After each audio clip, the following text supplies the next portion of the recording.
കോഴിക്കോട് നടന്ന സമസ്തയുടെ മുഖപത്രത്തിന്റെ പ്രകാശന ചടങ്ങിലാണ് കോടിയേരി ബാലകൃഷ്ണൻ പങ്കെടുത്തത്.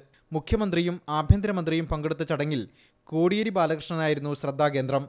ആദ്യമായിട്ടാണ് സമസ്ത എന്നെ ഒരു പരിപാടി വിളിച്ചത്.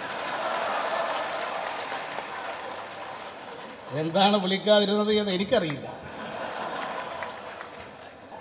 ഞാൻ അന്വേഷിച്ച് നോക്കിയപ്പോൾ ഞങ്ങളുടെ പാർട്ടിയുടെ മറ്റുള്ളവരെയും സമസ്ത വിളിക്കാറില്ല. ഏതായാലും ഞങ്ങളോടുള്ള ഐക്യം മാറ്റിയതിന് നിങ്ങളുടെ എല്ലാവർക്കും ഞാൻ ആദ്യമായി നന്ദി പറയുകയാണ്. ഇത് ഒരു നല്ല തുടക്കമാണ്. നമുക്കതിന് ഒന്നിച്ചു നിൽക്കണം.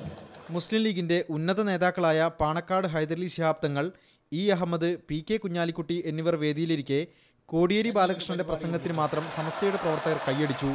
സമസ്തയുടെ ചടങ്ങിൽ കൈയടിക്കുന്ന പതിവ് ഇല്ലാതിരിക്കെയാണ് ഈ സംഭവം. CPMന്റെ പ്രമുഖ നേതാവിനെ പതിവ് തെറ്റിച്ച് ചടങ്ങിലേക്ക് ക്ഷണിച്ച സമസ്തയുടെ നടപടിയിൽ ലീഗ് നേതാക്കൾക്ക് അതൃപ്തിയുണ്ട്.